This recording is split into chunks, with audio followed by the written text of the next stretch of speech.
4 प्रश्न का जवाब। ये 4 प्रश्न कौन है, बड़ा ध्यान से सुनिएगा। ये कुल बड़ा धाराऊं गीत बाई, हर जगह ना ही गवा, यहां ना गवाई तो बेईमानी भी हो जाई, बात पर बात भी हो जाई और बात बहुत ऊंची हुई। पहला प्रश्न कि मछली की आंख को भेदने वाला अर्जुन था, लेकिन द्रौपदी 5 पतियों वाली क्यों हुई? एक प्रश्न, इसको हल करूंगा विरह में। दूसरा प्रश्न कि द्रौपदी कौन थी? क्या सचमुच द्रुपद नरेश के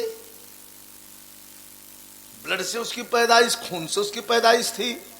जी नहीं, यह भी बताऊंगा। तीसरा प्रश्न, महाभारत के लड़ाई के मैदान में, महाभारत के लड़ाई के मैदान में रुंड मुंड से मैदान पट रहा था, अपना बाण अपने छाती को छेद रहा था, अथाह लोग मर रहे थे, न लाश जलावल जात रहल, न दफनावल जात रहल, न उठावल जात रहल, उलसिया होत का रहल। और चौथा प्रश्न कि लड़ाई के मैदान में आए बिरहा सुनने वाले साथियों, मेरा भी दिमाग नहीं काम करता, बड़े विद्वान लोग बैठे हैं, जरा बता देना कि सारे लोग जिनको इच्छा मौत का वरदान था, कल का देवव्रत, आज का भीष्म, कृपाचार्य, द्रोणाचार्य, शकुनी, शैल्य, जयद्रथ जैसे लोगों को मार दिया गया लड़ाई के मैदान में, वीर गति को प्राप्त हुए। ये 5 जाना में से एको जाना मरे के ना रहला? एक आध जाने तो मर गल हो तो ना, 5 का 5 एकदम साफ बच गई। क्यों? यह भी हल करूंगा। कहानी हमारी चलती है कहां से? भगवान यादवेंद्र मुरली मनोहर श्री कृष्ण कहते हैं कि हे दुर्योधन, 5 गांव दे दो, 5 भाई हैं, ये छोड़ दो खून खराबा, नहीं लड़ाई चाहता है, तुम्हारे माता पिता भी नहीं चाहते हैं, लेकिन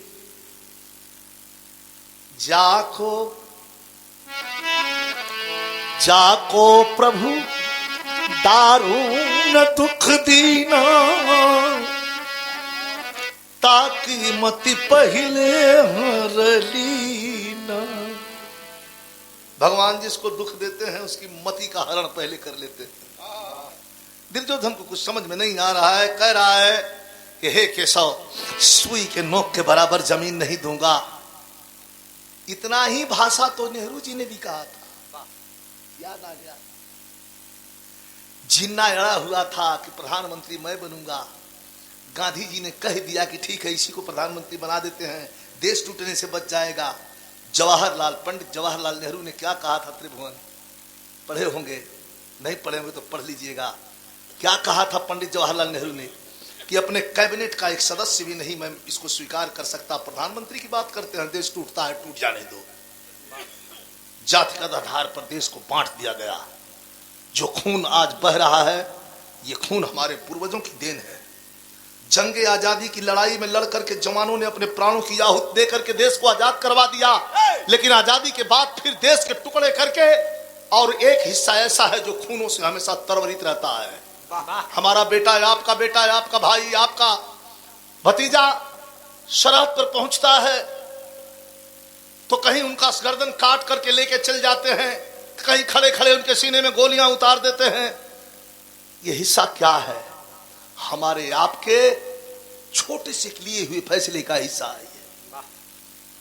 अब चलते हैं वहां, लहिया का भवन बनवौलस, ऐसा भवन की एक जगह माचिस का तीली लगा दे, भांज बोल जाई। उसी में 5 भाई पांडवों को सुला करके और माता कुंती को सुला करके दुर्योधन आग लगवा दिया, लक्षागृह धू धू करके जलने लगा।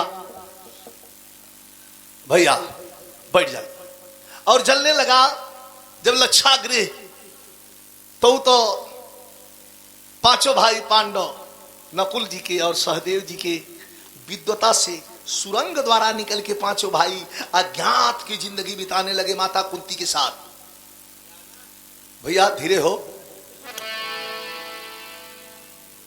बोला मत भैया, यहां तक आवाज नहीं आवे, आस्ते से बोल लें, अपने में समझ लें। निकल करके बाहर हो गए, 5-6 फालतू मर गए रोही में। सवेरे पहले दुर्योधन देखा तो कहा कि भल भा पांचों मर गई, कुंतियों माता मर गई, अब हिस्सा बखरा मांगा वाला केहू बाह हो गए ना। इधर जंगल में आकर के छिप करके पांचों भाई अपने माता कुंती के साथ जीवन बिता रहे हैं। द्रुपद नरेश पांचाल देश के राजा यज्ञ का हवन करवा रहे हैं। हवन में घी गिर रहा बा, 6 महीना लगातार हवन हुआ। अब वही हवन कुंड में से एक सुंदर स्त्री निकलती है, जिसका नामकरण हुआ तो उसका नाम पहले शैलेंद्री रखा गया, बाद में उसका नाम द्रौपदी रख दिया गया। कहते हैं यज्ञकर्ता कि हे महाराज, ये लड़की जो हवन कुंड से निकली है आपकी बेटी है, कहा ऐसे ना मानो, पहले इसकी भाग्य रेखा तो देख लो, आगे क्या है इसका फ्यूचर। भाग्य रेखा जब द्रौपदी का देखा गया तो विद्वानों ने कहा कि ये करे चलते 7 हाथ गहरी खून का नदी बहाए वाली बा।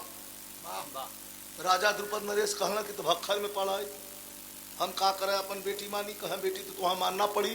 कहा जब बेटी मानना पड़ी तो एक हल बा, कहा अब्बे कर बियाह कर दा, यहाँ से जान बचे, जहां जाए वही जो 7 हाथ बहावे चाहे 14 हाथ बहावे। चलाक तनी मनी पहलाऊ आदमी नहीं रहे। द्रौपदी के शादी का स्वयंवर रख दिया गया, यहीं से विवाह की शुरुआत हो गई।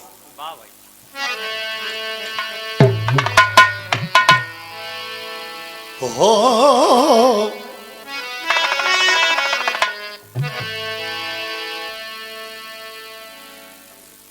अंकित है पन्नों में नारी की गाथा, अमर ज्योति जग में जलाई है नारी। कथन है कि ब्रह्मा ने दुनिया बनाया, लेकिन मैं कहता हूं जग को बनाई है नारी। आदि शक्ति सती बन के इंदुमती, उजाले पर जिसका उजाला खिला है, रण की देवी कहाई सती द्रौपदी, जंग में जिसको जौहर का माला मिला है।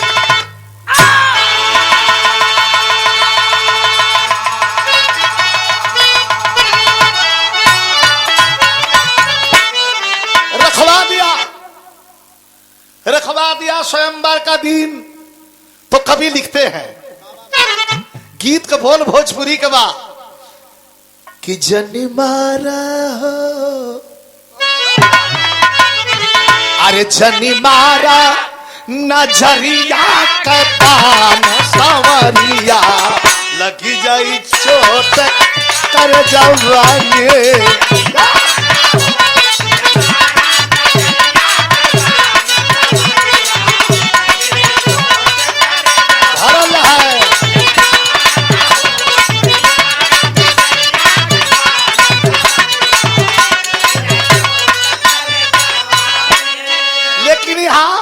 रखवले हो, अरे रखवले स्वयंवर का दीन, मच गयल सोना जहानवा में।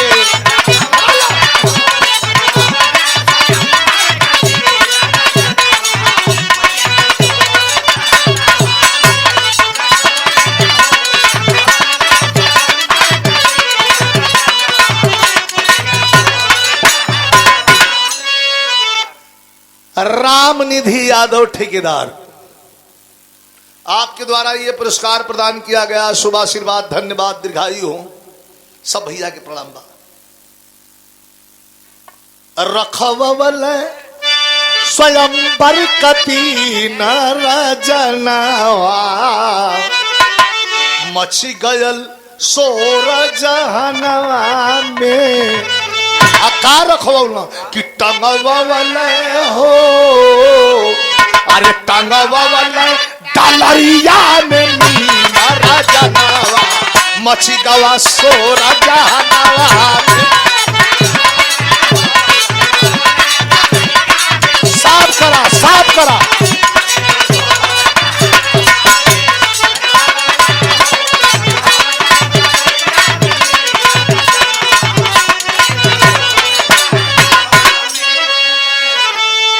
बलवान हो बलिया वाली दिखा देंगे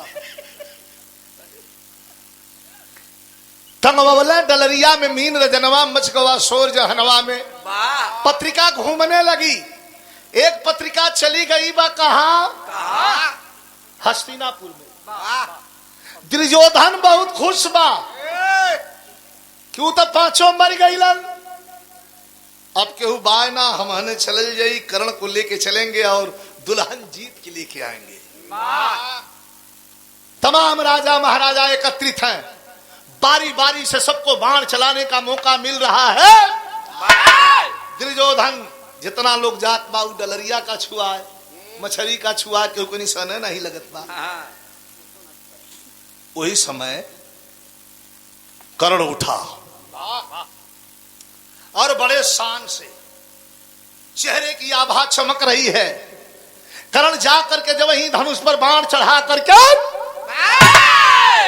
और निशाना लेना चाहता है खोलते हुए कड़ाहे के तेल में देख करके मछली की आंख ऊपर डलरिया में मछली घूम रही बा।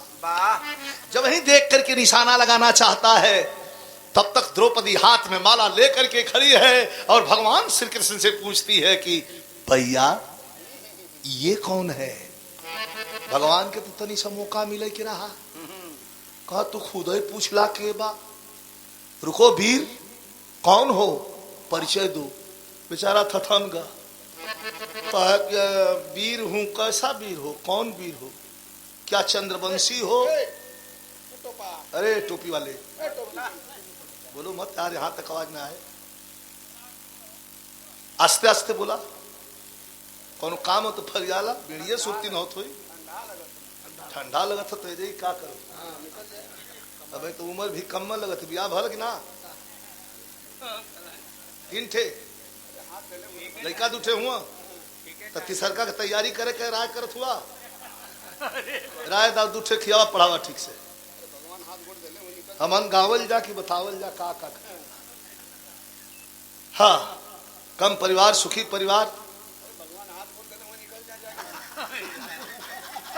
हाथ गोड़ से मतलब गोड़ से चल के दी है कि कपारे से चल के दी है। चला चला हरदी बात जहां सटेबा वहीं सट जाई। तब कर्ण को रोक दिया गया।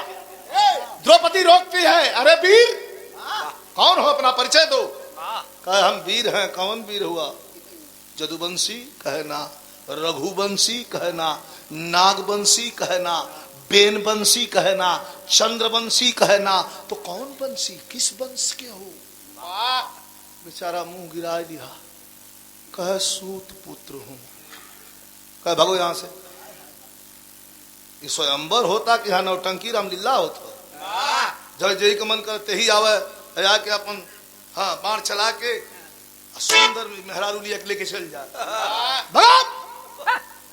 कर्ण बेचारा आया कि आंख में आंसू लेके बैठ गल। गलती माई कैली भोगत। इतने में बौरा के दुर्योधन खड़ा हुआ कला के अंग देश का राजा बनाता हूं अभी कर्ण को और इसको बाण चलाने का मौका दिया जाए। तो भगवान श्री कृष्ण ने गदहा लिया कि पानी फेंक के लगना कल ई का करता महाराज कहा एक गाय बनावत गदहवा की एक गाय बनावत है। कह के तो गदहा गाय हुई तो कहीं सूत पुत्र का चंद्रवंशी या सूर्यवंशी हुई। बहुत बेइज्जत हुआ। इतने में इतना बड़े बड़े बाल पड़ी पड़ी चेहरे पर दाढ़ी। पांचों भाई पहाड़ के छाती मतीन छाती लिए। अब पांचों भाई जब वही स्वयंवर में प्रवेश कैलन तो सबका टकटकी लग गई बाखिरी पप्पा रे की। भगवान तो जान गए कि अर्जुन भीम नकुल सहदेव पांचों पांडव हुआ। दुर्योधन देख के घबरान बा के रे बप्पा रे ई तो पांचों के हम मुहाई दिया रहा, ई पांचों मर गए रहन जी कैसे गई, ई ओकर भूत ना न बोलत बा, ई तो पांचों कहिए मर गई ना, ई आज कहां से साला उपदीन हो गए पांचों। अर्जुन आते हैं, सबको प्रणाम करते हैं, धरती को प्रणाम करते हैं, भगवान कृष्ण को प्रणाम करते हैं। द्रौपदी ऊपर माला लेकर के खड़ी है। एक ही प्यार तो एक ही नजर में होता है त्रिभुवन, प्यार की कई सीमा है। इठे प्यार में एक पाप होला, जिसको प्यार नहीं कह सकते वो पाप होता है। एक प्यार होता है जो हृदय से होता है, जिसके बिना बेचैन दिल रहता है। भगवान की प्रतिमूर्ति भी झूठी लगती है उसके आगे, उसके प्रेम के आगे। ये प्रेम होता है। आज वही प्रेम के चक्कर में तुरंत द्रौपदी की तरफ नजर करते हैं और तुरंत आगे बढ़ते हैं, कड़ाहे के तेल में खौलते हुए देख करके और मछली की आंख को भेद देते हैं। और द्रौपदी हाहाकार मच गई, भगदड़ मच गई। लेकर के द्रौपदी को पैदल जब चलते हैं तो तर्ज कौन, भोजपुरी का लगल।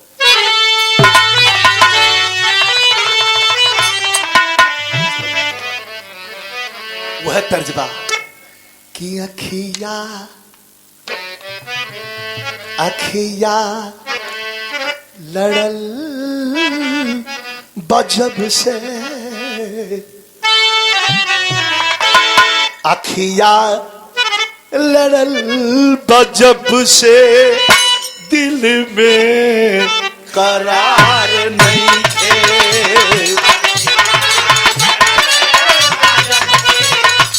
दिल में करार गरम रहे।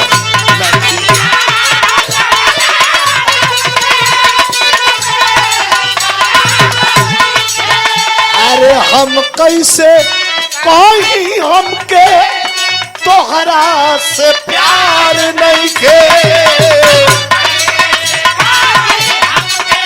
अरे तोहरा से प्यार हो।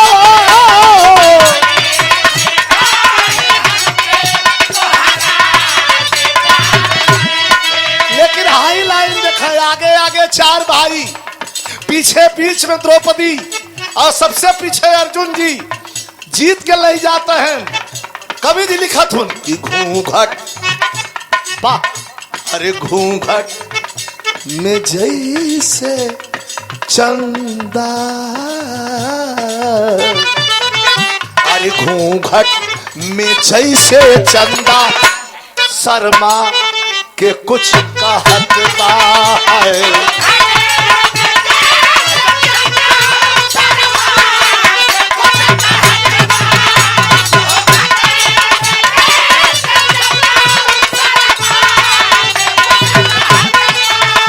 अरे होठवा से बरसे मोती, अमृत का रस झरत बा।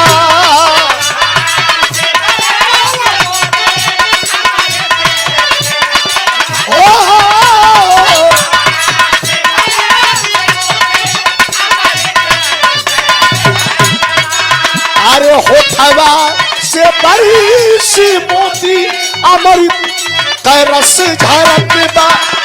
घूंघट में जैसे चंदा, शर्मा के कुछ कहत बा।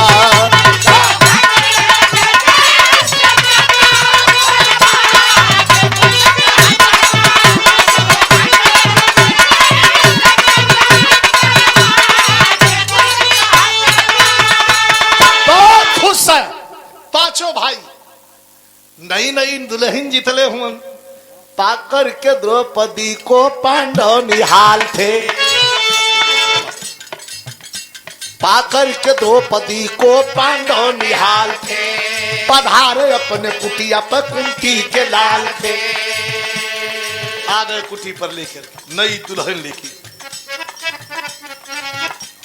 दिए आवाज माँ से क्या चीज लाया हूँ। माँ, ऐ माँ देखो, कुंती माँ भीतर बैठ करके पूजा कर रही है कुटिया में। बाहर पांचों भाई खड़े हैं, सुंदर स्त्री द्रौपदी को लेकर के जो जीत के लाए हैं सुंदर। दिए आवाज माँ से क्या चीज लाया हूँ, आशीष है तेरा ये बाहुबल से पाया हूँ। माई बहरे आवा, देखा आई का जीत के ले आल है, खुश हो जाइबू अपने पराक्रम से, तुम्हारे आशीर्वाद से, अपने बाहुबल से जीत के लाया हूँ। अर्जुन लंबी चौड़ी फेंक रहा है और माता कुंती पूजा पबाही कहथिन का। कुंती ने कहा 5 मिनट के खाओ। गलती हो गई, जैसे आज बंदूक का निकल गई गोली फिर वापस नहीं हो, वो जमाने में मुंह से जो निकल गल तो निकल गल फिर वापस ना हो। बैठ करके पूजा पर कह रहे हैं कुंती क्या। कुंती ने कहा 5 मिनट बांट के खाओ। अर्जुन ने कहा मैया जरा बाहर का कह दे माई। पूजा करत का कुंती कह दे करे बचवा का चिल्लाता लो 5 जाने जो लई आल हुआ बांट ला। अर्जुन कह रहे माँ बाप हरे पहले आवा। 100 रुपए का पुरस्कार हमारे छोटे भाई पंकज बाबू के द्वारा। शुभ आशीर्वाद, दीर्घायु हो। सब भैया के बहुत बहुत प्रणाम। माँ बाहर आओ। बता कुंती निकल गई बाहर, क्या बात है। आवाज हुई कुंती जब की देखी दुल्हनिया।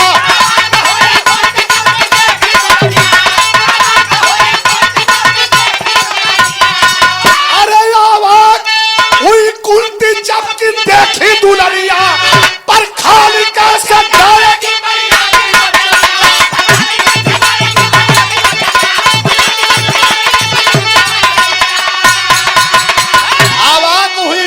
जबकि देखी दुल्हनिया, पर खाली कैसे जाएगी मैया की बचनिया। भीम लगल रियाज मार माई कह दिन तो बटा जा। अर्जुन गरम होता भीतर भीतर खरबूजा बा मेहरारू कैसे मटाए। भीम कहूँ काट के मटाए, लेकिन माई जब कह दिन तो अब मटाए। करे यार भीम बात तू समझेला ना, कहना हम ना समझ। कभी मेरे बात बताई कह का तोरे संग का जितना पाड़ा रहन सब भैंसा हो गए, तू अकेल पाड़ा बचल। कौन भी रहुआ तू कई कैसे बताई। माता कुंती डांट देती है भीम बकर बकर बन। फिर यहाँ तर्ज लगी बा माता बहन लोग का गीत। दुनिया से आवेला बाबा का पिपिलावा।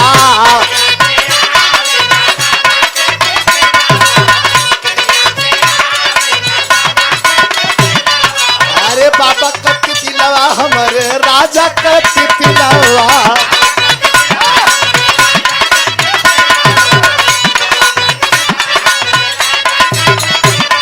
अरे केनिया से आवेला बाबा का पिपिलावा। केनिया से आवे लाल मैना, केनिया से आवे लाल मैना। आई रे सावरिया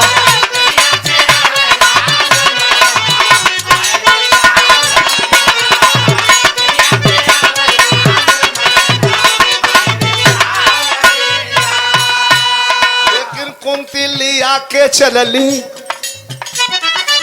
कुंती लिया के चलली घर में बहुरिया।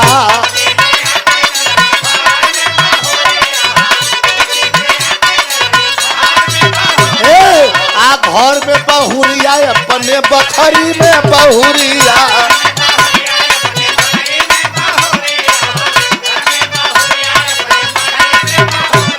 लेकिन अंबर से उतरल जोरिया। अरे अंबर से उतर नया जोरिया। आई रे सावरिया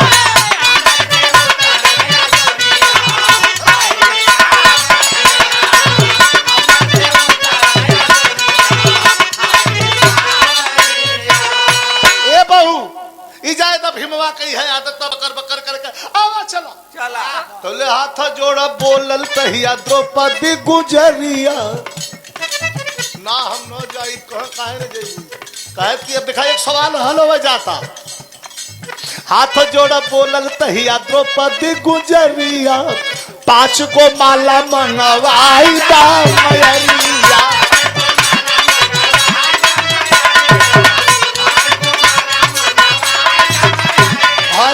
जाई, तोहरे कुटिया में न जाई। कहाँ कहाँ बात चुक गई बा, कहाँ बात हमार चुकल बा, पाप हम लगी कहे ना। एक घर छूटला तो एक घर मिलला, माई बाबू छूटलन तो सास ससुर मिललन, और जीवन का साथी संगी सहेली कुल छूट जानी तो एक जीवन साथी मिललन। आप जब कही दिहिन कि पांचों जने बांटला तो हम तो वही समय बटा गए। 5 गो माला मंगवाई दा मयरिया,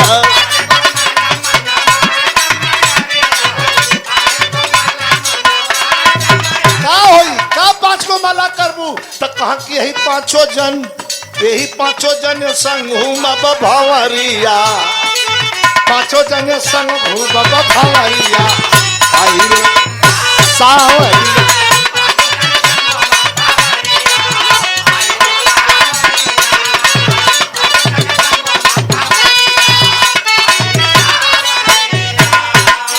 पांचों जन के संगे नहीं सही है, 5 जन संग 5 जन के साथ में भंवर घूमब। भीम हाँ माता जाओ देव फूल लेकर के आओ, माला लेके आओ। माला लेके गंधर्व रीति से 5 जन की गौर में द्रौपदी माला डाले लगली। माता कुंती आशीर्वाद दे रहल बाणी। 4 जने के पहिरा के जब अर्जुन के दोबारा माला पहनावे चलली, अर्जुन मुंह गिरौले कल राहे दा हम तो पहिरौले ही रहली। कल ला तो डबल याद तो छूट रही 24 घंटा आके डबल है। फालतू बकवास कल ला तो साथ देवा तो जौनों गाँव थे तो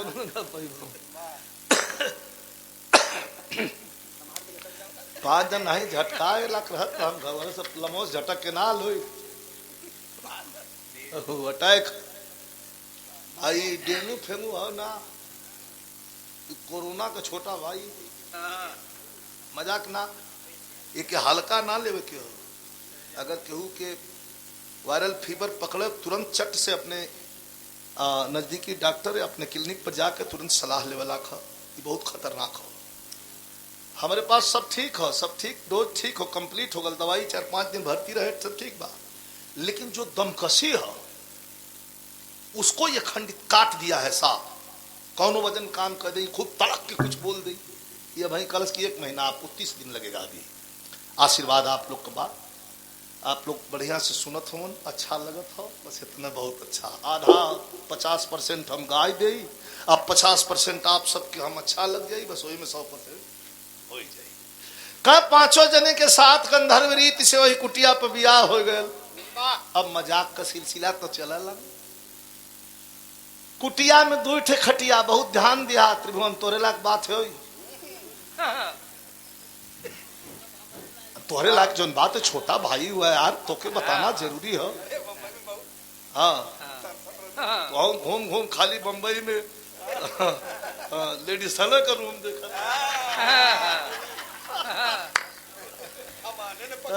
कौन कौने स्थिति में हो यार कि कुल रिपोर्ट दे हम। कौन बात ना ठीक है, कलाकार रंगीन ना तो कलाकार, लेकिन रंगीनो ऐसा ना होगा ढेर हो जाए। कहता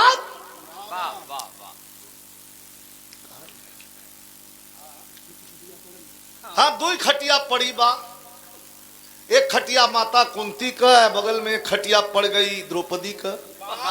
3-4 दिन बीतल, राती का बहरे बरगद का पेड़, बड़ा ध्यान दिया।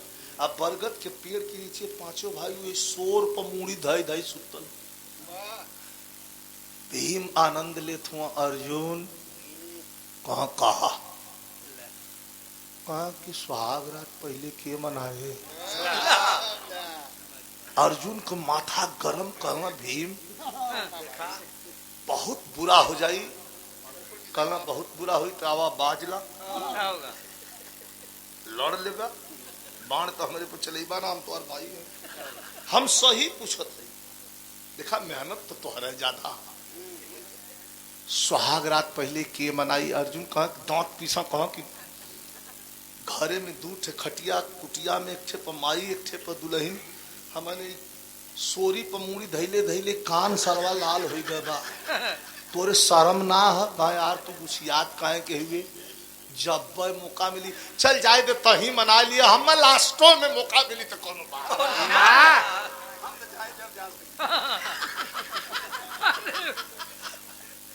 जाए दे। दिन बीतता, 1 दिन 2 दिन 4 दिन 6 दिन 8 दिन 10 दिन बीतल तो तर्ज कौन लगल बा मास्टर? एक थे होली का कैसेट त्रिभुवन गौले रही 4-5 साल पहले, तो बिरहा बेसी 6-7 साल, 1 साल तनी कम रहा तो मैनेज कला। अब वो 25 साल कहना तो 25 साल थोड़ा बोलो, 1 साल 6 महीना तो भलो। हम 35 साल कहते तो 35 साल बोलो तो के मैनेज कर जाला, ध के झूल जाओ के। तर्ज कौन लगल मास्टर? तो होली का कैसेट रहल उस समय बिरहा में लेडीज रजनीगंधा नई नई रहली ना भाई, आ कपड़ा जोन हो तो नहीं सब शूटिंग के दिने पहले रहली कि अब हम बताई का के गाय देते ही समझ लिया कैसे पहले रहली। तनी से लगी का ठीक है।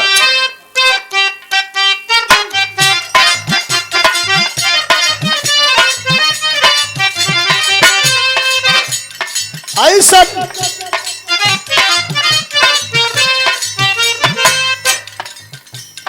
ऐसा ड्रेस नहीं तोहरा पर मैच करे बॉडी के ढांचा से।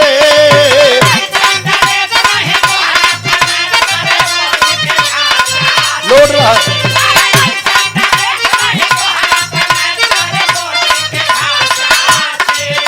अरे ऐसा ड्रेस नहीं तोहरा पर मैच करे बॉडी के ढांचा से। पहले बारू तू ऐसा काछा ये बबुनी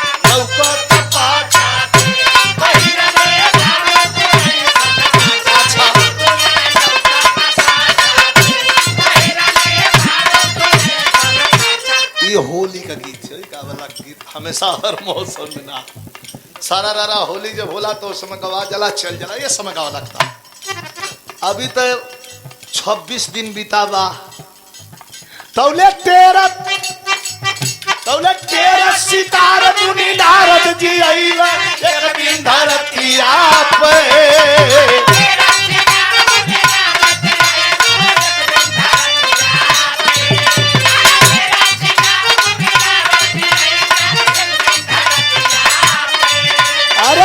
सितार मुनि नारद जी आईला एक दिन धरती आप।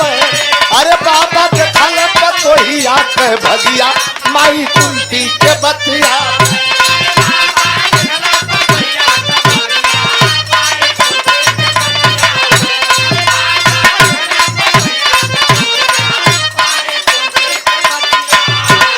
छब्बीसवां दिने कुटिया पर नारद जी के आगमन होगा। माता कुंती बोलौलिन, पानी पियौलिन, कहलिन कि हे महाराज आवे हमरे घरे में एक नई नोचर दुल्हीन आई बाई, तब इनका तकदीर इनका भाग्य रेखा देखल जाका। बोला बोला बोला जब द्रौपदी अलिन, भैया भैया यार ध्यान दा, द्रौपदी जब अलिन नारद जी का नजर पड़ी बाम, नारद जी का माथा ठनकल द्रौपदी के देखी थे।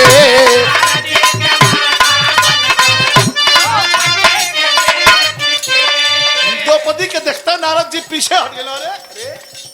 भाग पीड़ाधारी हो सितरवया पंथे,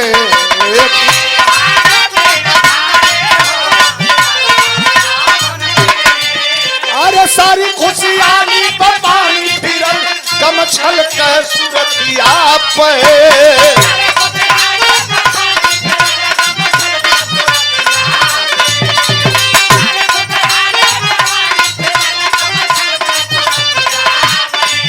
अरे सारी खुशियाली पर पानी फिरल कम छल महल के सूरतिया पर, अरे बाबा देखल पतोहिया के भगिया माई कुंती के बतिया।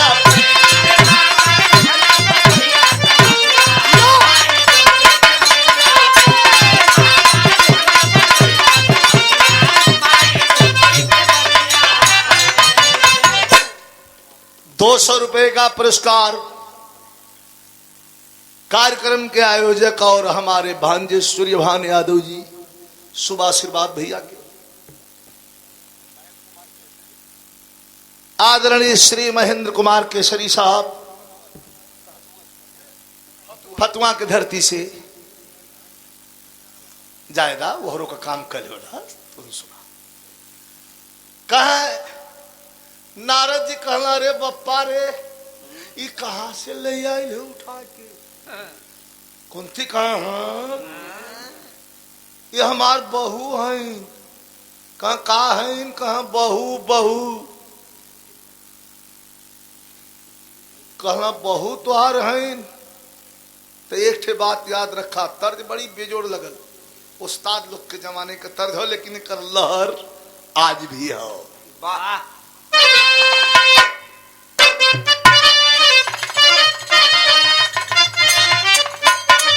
21 साल में 3 तर्ज निकलल रहल। त्रिभुवन 3 तर्ज एक साल में निकलल रहल। एक तर्ज निकलल रहल कि पयलिया पयलिया छमकल रात कोठे पर।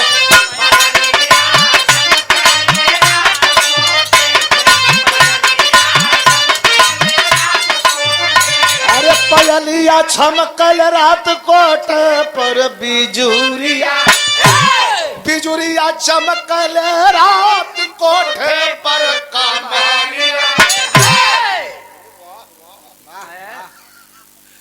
बिजुरिया चमकल रात कोठे पर कमरिया कमरिया लचकल।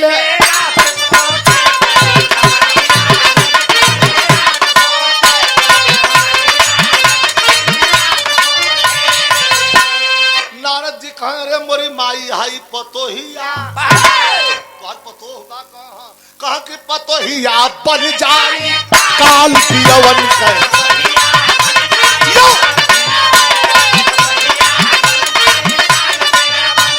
पतोहिया बन जाई काल पियवन के मायरिया मयरिया रखिया संभाई।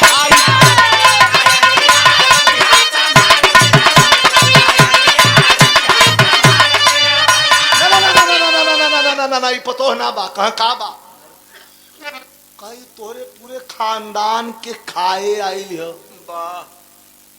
कुंती के जलय गए जलवे लगल। कहे का कहत हुआ नारद जी? हे नरदल्ली भगवान। कहा हम नरदल्ली कहा चाहे शिवबल्ली कहा, ये क्यों के छोड़ी ना सबके खा जाई, तोरे पूरे खानदान के भक्षण करे आई ली। रोवे लगली कुंती माता कली कि हे नारद जी कौनो जुगाड़ बतावा। कहा रे कर पूजा करा खुश सोई जी के छोड़ दे नहीं तो क्यों के छोड़ी ओड़ी। नारद के बात कुंती मन में बिठवली। अब घर में पूजा कर देवी बदल।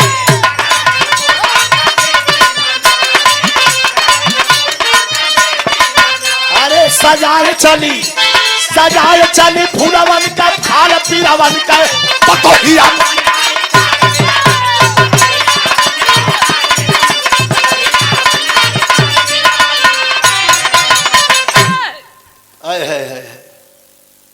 इकर पूजा करा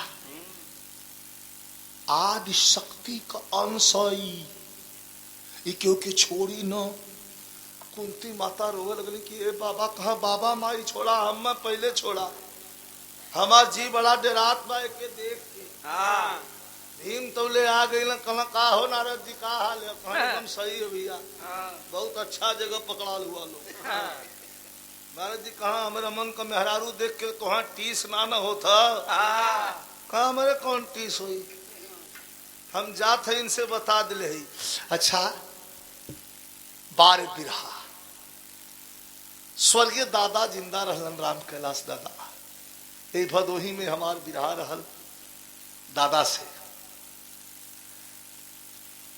तब पंधारी दादा आल रहे, हम अपने मंच पर गवौले है पंधारी दादा के। कान का ललरी हिलत रहल, इतना बड़ा धोती पहले बैठल ना पंधारी पंधारी। अब पहली बार हम देखली, देख के हम तख्त रह गए कि है पंधारी हूँ, साक्षात भगवती का आशीर्वाद जे पर। ये बिरहवा जोन हम गावत रहली, ये बिरहवा के पंधारी दादा भी गौले रहल। तो उनका टेरी का रहल, उनके गावे के शैली को, उनका टेरी दूसरा रहल, हमार टेरी दूसर बा। पंधारी दादा का गावत रहलन? अच्छा, त अवली अवली गावा नावा जहिया अवली द्रौपदी।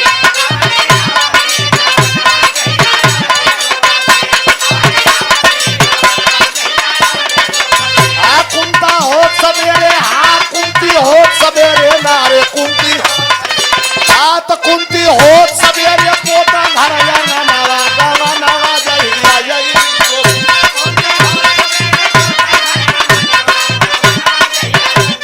हम बदल के लिखली।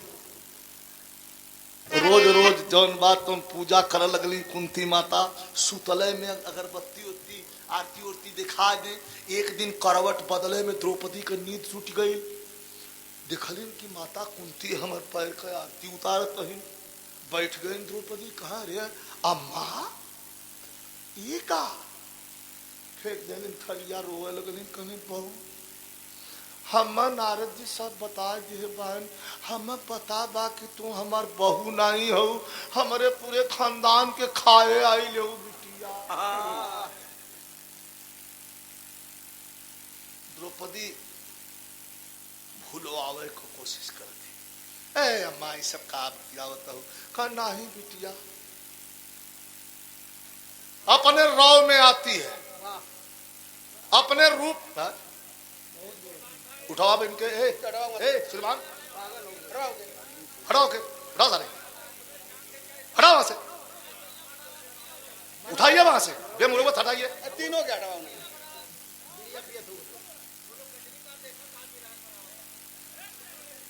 अच्छा आवा ये खाला सुन राधा, हम समझा दे।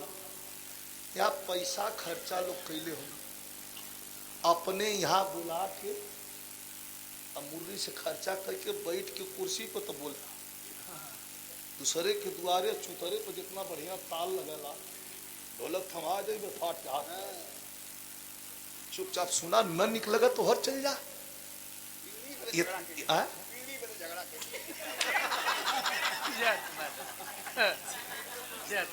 अब बड़ा बुरा भैल, हम झूठे बोलत रही। हम एक मुठा देने से कीन के चलो। ऐसा लोगन के जरूरत हुई तो माट ढल कर फसौले रहा, मुंह कम से कम फसल। अच्छी बात बा, अच्छी बात में रहत न रोक। लोग खूब प्रेम से सुन रहा बा, आपको सब सुने। तई तो दादा गौलन हमार जब समय आई तो यही के हम लिख देली। द्रौपदी का बैठी बा चारपाई पर, कुंती रोवत है इनकी बहू। हम पता बा नारद जी बता दे बा, तू हमरे पूरे खानदान के खाए आयल हो दुल्हन, हमार जान छोड़। द्रौपदी खड़ी हो गई, अग्नि की ज्वाला आंख से प्रस्फुटित होने लगी और बोल रही है कुटिया में, अपने रूप में आई और कहती है जो मांगना है आज मांग लीजिए। एक गलती हो गई, अगर द्रौपदी से कुंती कह दिए होती कि ये खून खराबा नहीं चाहिए बिटिया, ये खून खराबा बंद करवा दो, नहीं लड़ाई चाहिए, लड़ाई रुक गई होती। लेकिन का कहलिन माता का? जा बहू, पूरा जितना हुआ कुलहीन के खाए जा, हमारे 5 गो बेटा ना छोड़ता। ये माई का ममता बोला, 5 गो हमार लड़का बेटा हमार छोड़ के ये कुलहीन के खा जा जितना हो। तो यहां हम लिखली अच्छा तो रण कर जोगिनिया रण कर देवी द्रौपदी।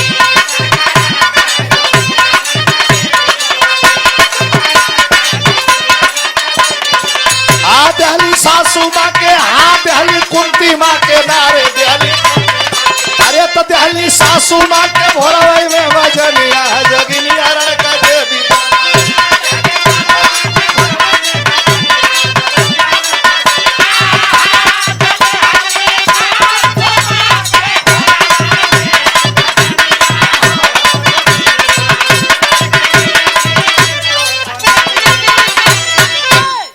दहली सासू माँ के भोरवई में बसनिया तथास्त तथास्त तथास्त। ऐसा ही होगा जा वादा बा। तुहार 5 बेटन पर आंच न आई, कुछ नहीं होगा। और केहू को जिम्मेवारी नहीं बा, कहा तो कुलहन के खा जा। एगो माई का ममता बोलता। अब यहां से हम छोड़ देते ही कहानी। पासा फेंकायल, चीर खिंचायल, द्रौपदी हंसलीन, द्रौपदी बोलिन, दुर्योधन जीतल, जीत के द्रौपदी के मंगौलस, मंगा के चीर खिंचायल, बहुत कुछ भयल। ये सब छोड़ के हम सीधा युद्ध के मैदान में आप सबके एंट्री करवावत हुई।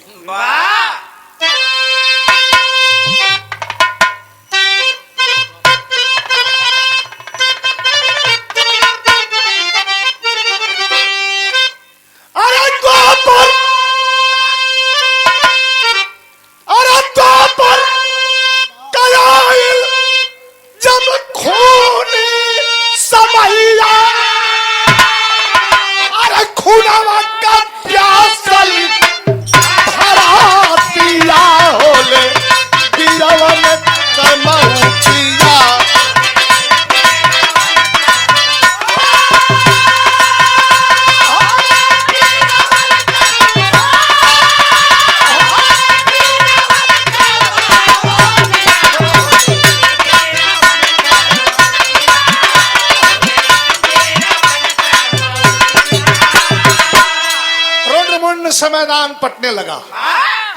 अब सवाल हल हो जाता कि दिन भर लगाई जहां लसियन का ढेर हो, साफ युद्ध भूमि होले होते सबेर।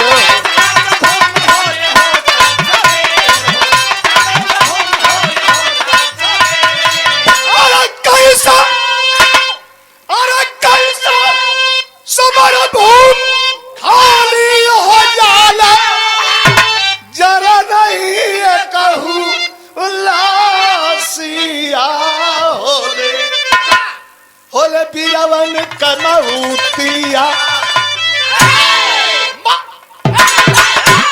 कैसे समर भूमि खाली हो जाले, जल नहीं कहूँ लसिया। ये प्रश्न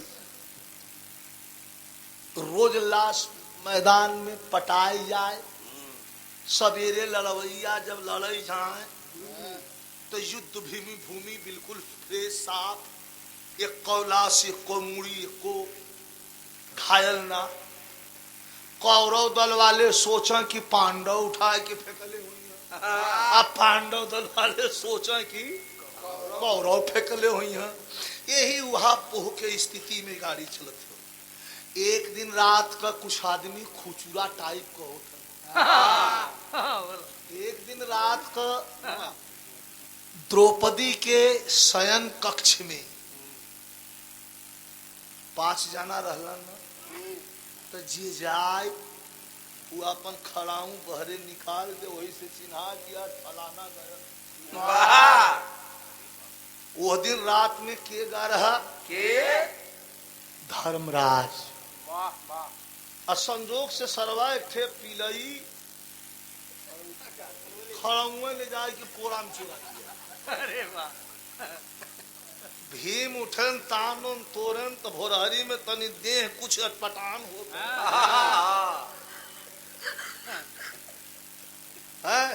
हवा बतास लगत है। भीम का तनी शरीर हाँ तनी देह वो तोड़ के दुआरी पर तकला कहाँ अरे आज खाली खड़ा हूँ नहीं बाज आज खलिए बात लगा था कि आज घर खलिए तो लहाई दे हम धीरे धीरे भी गोर दबौले पहुंचलन दरवाजे के पास वो जोन फोफर बा वही में से एक आंख दबा के तकलो तेहर से तकबा तोहर बड़ा भोभाड़ रुका तकल वही में तो देखला कि द्रौपदी सोई है। पॉइंट नोट करिएगा। आ गोरतारी बैठल हो धर्मराज दोनों पैर द्रौपदी का अपने गोद में लेके धीरे धीरे दबा रहल हूँ। भीम का ब्लड प्रेशर हाई कहला भैया भैया कहत मुहे का थूक सुखाला ई तो महुक बा मत बतावा मेरे रुआ को गोर दबावत हूँ। 3 घंटा घूमना जब 4 बजे निकलना धर्मराज जी तो मुस्किया के पूछना का भीम सुतला नहीं कह रे तो सुता तब न सुती हम कहा कैली भैया कहो मैं दबा हो मेरुआ गोड़ दबावत हुआ कहा गोड़ ना तुहन लोग का जान बचावत है हमार का ले हुआ हम तो सदे हैं स्वर्ग जा वाह तू सबका जान बचावत है ई क्यों के छोड़ी ओड़ी ना कहना हम समझत ना आई कहा तू समझबो न तो के जले समझाई तो हमें इतनी सुता का कुछ बतावा कहा रोज द्रौपदी रात में उठती है और कहीं जाती है दौड़ गई ना जाके धर्मराज के गोड़ भीम धलमा कहाँ जागी कहना इहो न बताई अपन उनका पीछा करा समझा। अब भीम मर्द बड़ा मनसेधु कम होला जोन सक्की न हो बड़ा सक्की होला भीम कहा कि सरवा हम तो छठे रहबे कई वाह इस सतमा के करे कि हाँ ई जात मामला कुछ तो हो भयल का मास्टर और बढ़ जा। अब भीम वो दिन से सुतला बंद कर दी है तन को आंख झपा बस ताका लगा कि कहीं द्रौपदी जात तो नहीं है द्रौपदी कुल समझत है चटक चादनी सोई डाल वो हरवा घरवा अंबर के और चली द्रौपदी कर सोर हो सिंगार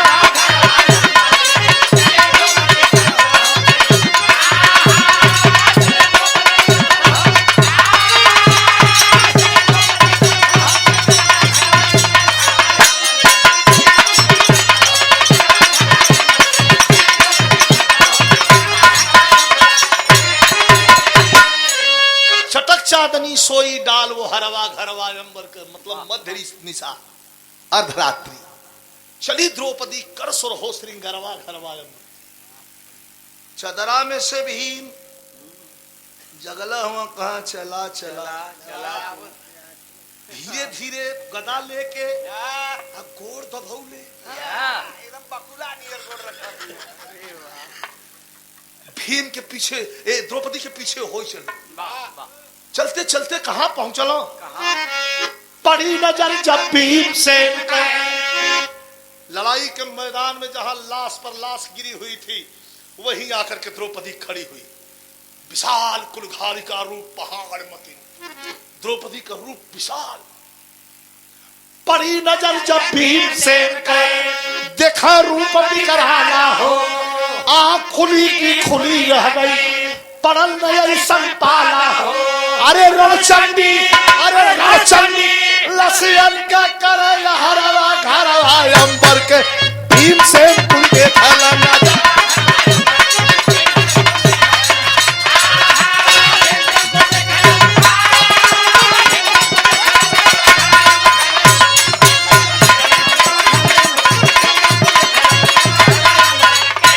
अरे बाप रे बड़ा मौके का पॉइंट हो भीम आए कि एक झाड़ी रही कोई झाड़ी में गदा लेके लुका गई बैठ गई रह रही के मूड़ी उठा इतने देख ले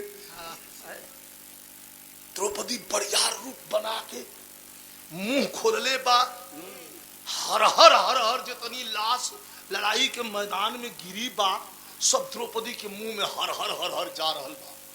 अब भीम भीम और द्रौपदी के मुहे में हर हर हर हर लाश जा रहल बा। आई हर गदा रखले हुआ भीम के हर हर हर हर मुंह तो लगा वाह गदा बढ़ के गल हो दे दी बात माता। अरे बाप रे बाप डरन डरन हो जाला। इतना बड़ा भीम बलशाली जब द्रौपदी के लाश घोटत देखल दुइये बार माया का लघु शंका दुइये आदमी के भई।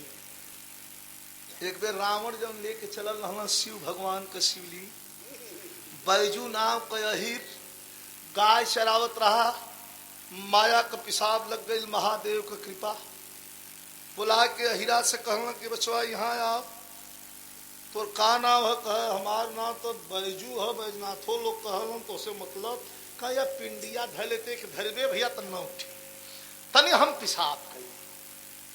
कह ठीक है जा, देखे में तो पंडित लगत हुआ। रावण कहना हाँ भैया पंडित है। हाथ में थमा देना, वो पिसाब कर बैठल, ज्यो ज्यो पिसाब का धार बढ़े लगल त्यों त्यों वो शिवलिंग का वजन बढ़े लगल। बैजू नाम का यही लगल चिमुरा। अरे जल्दी आवा। कहे महाराज पिसाब करत हुआ कि पानी बरावत हुआ? अरे यार पहले वजन बढ़ा था, मालिक पकड़ा एक एक कहना बेटा रह जो धार टूटे का नाम है नहीं। चिल्लाए लगल, कहे महाराज अब हम धर दे। कहा बेटा खबरदार धरिए मत, उठी ना। यार शंका का धार टूटे के तैयार ना बा, उरी तेज धैलस। अब जौ जौ तेज धरा तो इतना पे आगल, कहे महाराज आप धा दे बा। कहे बेटा थोड़ी देर ले आऊ। कहे मुदा दिन भर जा जा मुटा। आज जब वही शिवलिंग धैलस तो धार टूट गई। उठला रावण महाराज लगना उठावल, मार कुल अपन अब भैया मार मंत्र फंत्र पढ़ के कोशिश करके उठावल चलन ना उठल। अब क्रोध में उठा के 5 लात वही पर मरलस। रावण महाराज मरलो, कहला कि ना जेबा तेज रहा जाए लगना तो अहिरा करे जे पिंडिया छोड़ के जात हो हमार गौचर है चराई लगा इनका पूजा उजा कुल कहना काम मरली हमार 5 गो जीरो। अभी बिना खैले पीले हाँ भोजन वोजन ना कर, नहा के पहले वही पिंडी पर 5 गोजी मार ले तो जाके भोजन। एक दिन भोजन करे बैठ गल, कवर उठौले बा आ तो ले ख्याल पड़ गल कि अरे देवतवा का परसदिये नहीं बिहार। छोड़ के कवर दौड़ल, उठौलस जब वही लाठी तो ले बम बम बम बम बम बम कह के भोलेनाथ डमरू बजा के खड़ा हो गए। अरे बारे भक्त बताओ भोजन छोड़ के आ गए मेरी पूजा करने। अरे मांग ले नाथों का नाथ हूं मांग ले। कह का मांगे? 5 गोजी रोज खाला बहुत करवा में 2.5 गो हम हाथ जरूरत है बात। ये जब लाते गोजी जूता तो हाथ प्रसाद हाथ जोड़ते भैया मैं कुछ नहीं कलम मांग ले नाथों का नाथ हूं। कल नाथों का नाथ हुआ तो हमरो बैजनाथ ना हो। नाथों का नाथ हुआ तो हम बैजनाथ हैं। कहना क्या चाहते हो? का तब नाम लगा दा यही जराबा न। कहना हाँ तो आगे बैजू और पीछे ना बैजनाथ धाम हो गए। वो बैजनाथ धाम बैजू के नाम से आगे बैजू हुआ पीछे नाथ हुआ। प्रेम के बस में भगवान कुछ और करे के तैयार हो जाऊं।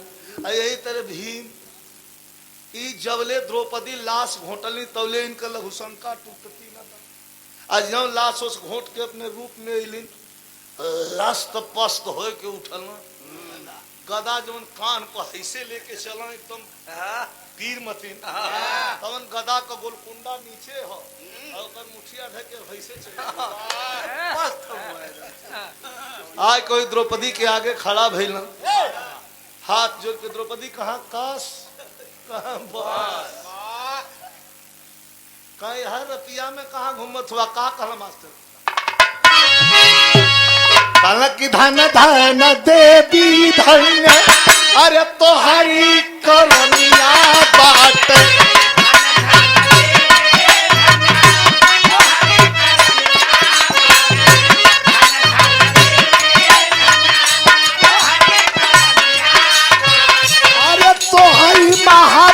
भारत के जरवली मसाल। लेकिन आए जखालू लसिया, अरे तू कवन करनवा रलिया।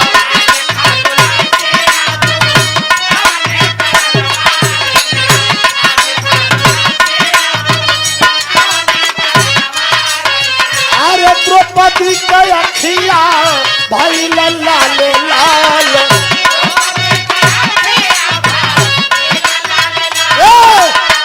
थारा थारा काप लागल भीम के बदनिया।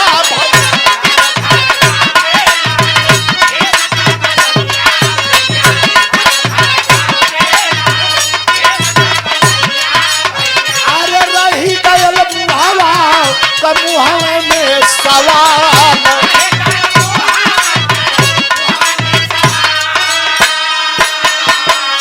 दू लाइन बिरहा और बात, दू लाइन। भीम जी कांपे लगलन, कहन के कहो देवी हम तो बदनाम रहे कि भोजन ज्यादा लेत है, तू लाश खाते हो,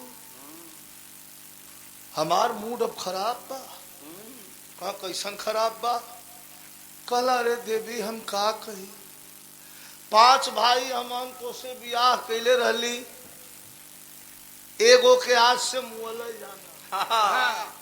कल मतलब नहीं समझे, कह तू जौन लसिया घोटत रहलू हो, जब से हम देख ले गई हमार मौसम टूट गए। न हो तो राखी बांधता। पति पत्नी का रिश्ता खत्म, हम जब तोहरे के हम जइबो करब तले वो लाश घोटा वाला चेहरा हमारे आंख के सामने आ जाई तो हमारी स्थिति का हुई देवी। चोरी बेईमानी करके हम हफ्ता में भाईन के डांट के जन हो तो एक दिन बेसिए अब यह राखी बांधता। द्रौपदी कहल के भी जहिया घरवा में ताकत रहला धर्मराज तो भाई हमार गोड़वा दबावत रहा, तहियो जनली जहिया हम चलली पिछवा पिछवा गदवा लेके हमार पीछा करत रहला तब वो जनली। हेतना लाश हम घोट के पचाई गई, तोहरे मती नीम भीम टीम कहिए घोट के उबल खत्म कर दिले। भीम रोवे लगला, कहला कि अब्बो से हम घोट हम जवन अपने आंख से देखले है उससे बेहतर हम मौत चुना। तार हमार संबंध जौन हो यही जैसे खत्म हो। कल हम ऐसा द्रौपदी कहलिन कि हम ऐसा माया फेंकत है कि जवन 5 मिनट पहले देखला हो भुला जाएगा।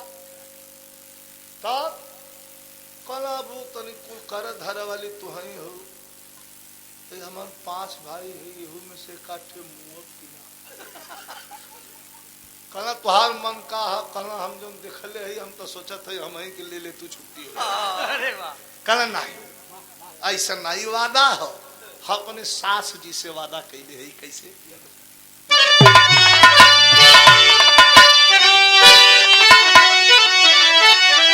अरे दिहल बचन, अरे दिहल बचन वही कुंती के निभाई द्रौपदी कि अपने मांग का सेनुरवा बचाई द्रौपदी।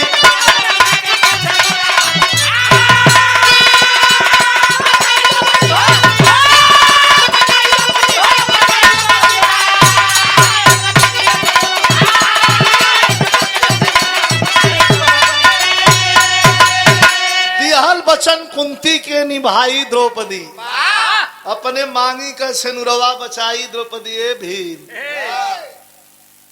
तो क्या ही बदे छोड़ दे लिया 5 भाई की लड़ाई खत्म भाई। रणरंगी रणरंगी 5 पांडवा आपस में बाह फुलाए। अरे खड़ी सलामी पतियों के संग मंद मंद मुस्काए, तब दुनिया जाने की जहां।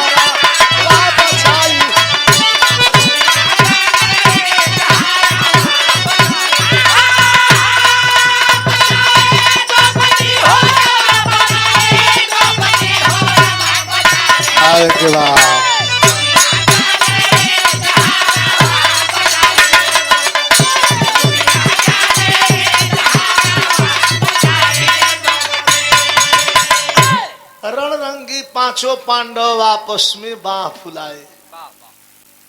खड़ी सया रुक जा भैया 1 मिनट। खड़ी सयानी सतियों पतियों के संग मंद मंद मुस्काए। ये लोग जब जीत के लड़ाई अलन तो बाह फुलाओ लगल बाहरे हम। अर्जुन से भीम लड़ गईलन। कहना अर्जुन बकवास बंद करा, मामूली हम भीम हई जौने हाथी के ससुरी के उठा के धरती पर पटक दिया फिर उठल नहीं। कौन भी रहो महेंद्र? 100 रुपए का पुरस्कार हमारे बाबू पंकज बाबू के द्वारा। शुभ आशीर्वाद दीर्घायु हो। सब भैया जितना लोग बैठा बहन सबके हमारे प्रणाम। आखिरी लाइन कवि जी लिखते हैं, हरि अनंत हरि कथा अनंता कह गए गुरु बिहारी स्वर्ग चंद्रिका कवि बच्चन जी। अच्छा तरण करण कह जो